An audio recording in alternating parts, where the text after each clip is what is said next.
Hi, I'm Joe, and welcome to another Christmas build. This time it's the BlueBrixx Christmas Bakery. This set has 1,679 pieces, and I bought it from BlueBrixx for just over 40 euros last year, not including the shipping charge. I wasn't sure what a BlueBrixx set that wasn't a Star Trek set would be like, but I thought the price seemed really good, especially on the price per piece ratio, although I imagine that a lot of the pieces in the set would be very small. First, I can point out that the box came with a handle, although for a set with this many pieces, it didn't seem very heavy. Also, for a set for this many pieces, I thought the age rating of 10 plus was optimistic. You get to the pieces by sliding out a tray, or at least you try to slide out a tray if it doesn't catch on that handle. In that tray, there are 39 bags of parts. However, they are not numbered 1 to 39. They are numbered 1 to 4. There are 9 bags number 1, 9 bags number 2, 9 bags number 3, and 10 bags number 4, and 1 bag that just contains extra parts. Some of the bags are very small and only contain clear pieces, so it makes you feel like that you're actually just getting an empty bag. And it looks like there's a bag that contains nothing but minifigure parts, so there will be some work to do on those later. Starting with bag one, you build the base of the bake. And the first challenge right away that I see is trying to interpret what the colors are in the instructions to how they are in the bricks. The first one, these flat tiles that look like in the instructions they are black are actually dark green. And thankfully, there aren't any black tiles, so that was easy to figure out. The next challenge is figuring out what these other tiles are that look like they have some shading in them in the instructions, which, considering that the set comes with white, flat silver, and gray, I took my best guess that it was flat silver, and it seems to have worked out. Most of the parts in this set are just like Lego, but here we have something that I've not seen in a regular Lego set in a long time, if I've seen it at all. It looks more like a Technic part. Also, there's this interesting baby bottle part here, which I'm not real sure how that works into a bakery. Also, I don't think BlueBrixx is sure what to do with it because they say to put it in these little green, like refrigerator type cases, but the doors on these cases are loose and the bottles don't stand up, so they kept falling out. So I ended up taking them out. When you get done with bag one, you got the front window, which is the display case where you can see some of the goodies in the bakery. That front window is colored trans black, so you've really got to look in there to see what there is. You got a better view on the inside, or at least you have a better view now while the rest of the walls are still being constructed, to see the display cases and you see a bit of the kitchen. Starting with bag two, looking at more of the unique pieces to this set, you've got some trans clear pieces, including some stars, and we see that there are hinge pieces that do not come assembled. One thing I want to point out is that there are no stickers in this set, but except for the figures, there are also no prints. So if there are any decorations that are going to show up in this set, they will be brick built. And here we see one of those brick built decorations, which is the gingerbread man with some stockings running across the top. I'm not sure what the yellow tile is for. Once the bottom level is done, we build the ceiling, which will serve as the floor of an upper level, and it looks like we're hiding some presents. And we also have a ladder there, which will be how our figures will access that upper level. The ladder is meant to fold up, but the hinges are very, very stiff, which means it's good to make sure the ladder doesn't fall on them, but it's also hard to fold and unfold it without the clips coming off. Bag three introduces us to the part of the set that I was most curious about, which is these gold pieces, which run around the edges of the roof. I couldn't tell from the picture on the box whether or not are they pearl gold, are they drum lacquered gold, or are they something else? Well, it turns out there's something else. It's almost like an opalescent gold because it's not translucent, but it's also not all the way solid colored. It's definitely something that is not in LEGO's catalog. The roof is built into 4 parts. Before building the roof panels, there are Technic axles across the top and bottom that have a Technic piece already uh, on the axle that you attach each of the 4 parts of the roof. You then attach the top and bottom pieces using hinge bricks, and then you slide them together where they're connected by a Technic pin.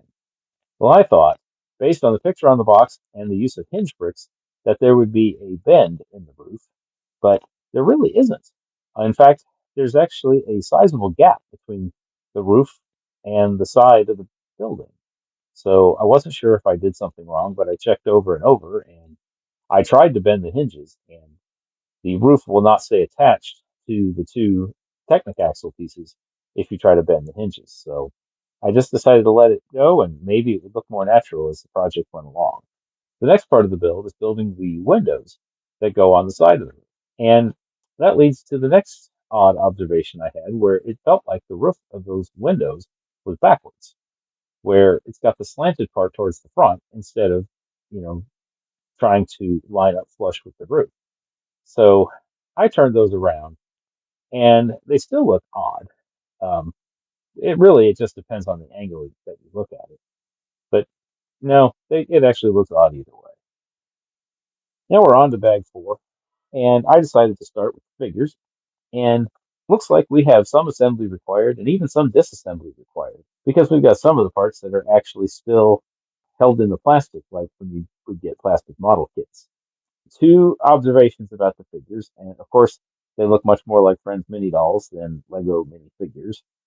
But if we forget about that for a moment, the biggest problems with these figures are there is not much clutch between the hair and the head.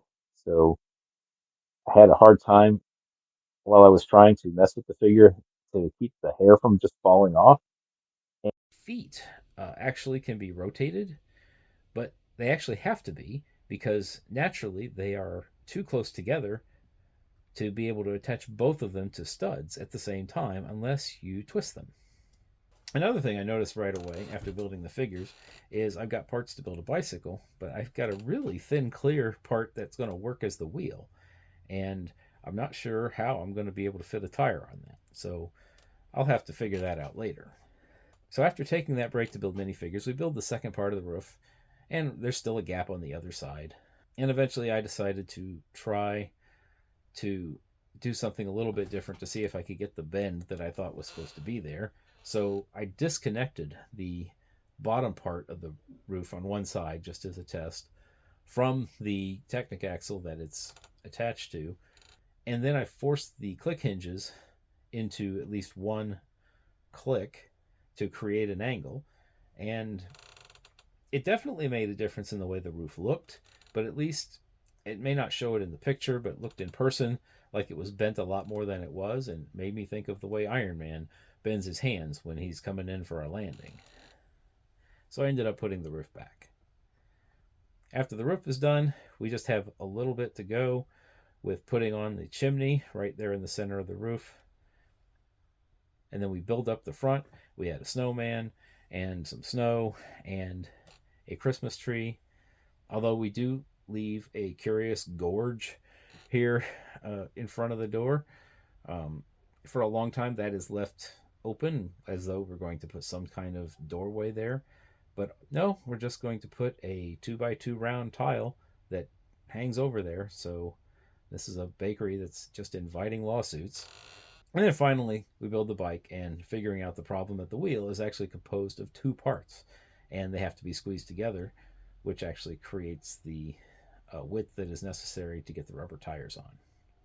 The build is done. Here are the extra pieces that came with it. Most of it is the types of small pieces that you would expect, but there are some larger pieces that you would not expect to get extras of. Um, there are also a lot of kitchen type pieces like pans and forks and knives because it only needed a couple of those for some of the interior, but I believe that the entire plastic kit just was included just for those two pieces and everything else is extra. And also, the instruction manual actually fits inside the bag, and this is the bag that came with the set. So there it is, completed BlueBrixx Winter Bakery. And it definitely is a lot of red, white, and green. So it definitely has that Christmas feel to it. But for me, the highlight is all these opalescent gold pieces here along the sides of the roof. And so I think it looks very nice as a Christmas decoration. However, there were a lot of challenges in the build. I feel like clutch is very inconsistent on the bricks used here. Like The clutch is too tight on places where it needs to be loose and too loose on places where it needs to be tight. There are a lot of connections only on a single stud that are very loose. One example here is these gray pieces that kept coming off as I was trying to build a piece of the awning. Um, Place that you can hardly see now that the roof is on. This other awning here, these red parts at the corner, are also only on by a single stud, and they kept falling off. The area here at the top, these little roof pieces here are only held on by one stud each, and the clip that holds the stud that keeps those attached is gripping very tight, but the stud does not uh, have very good clutch to the roof pieces. The back is very curious in that it's closed up on the bottom floor but open on the top. I don't know why they wouldn't have just included a few more bricks to uh, close that up. The back doors open almost too easily, um, but that does give some limited access to inside. Although for a person whose hands are the size mine are, they probably can't do a whole lot. Plus, there are no studs on the floor to pose anybody. One of the highlights for me here is probably this brick built decoration with the gingerbread man and the stockings. I'm not sure what the yellow tile is for, and there's nothing particularly special on this side of the build. So all in all, if I were given a choice of whether to buy this model again, I would not. However, I'm not necessarily upset that I did buy it. It was less than $50 for an over 1,600 piece model, even if uh, a lot of those pieces were minifigure components or the two-part bicycle wheels, which is something I had never seen before. This will still have a place with my other Winter Village builds, but I will probably not give it a place in the front and center. Plus, I'm a little bit afraid to move it for fear of smaller pieces falling off. So anyway, I hope you've enjoyed this video and thank you for sticking around. I've still got more winter builds to do other than just the regular Lego Winter Village builds. So I'll be making at least one more video on that. But until then, remember, today is a good day to build.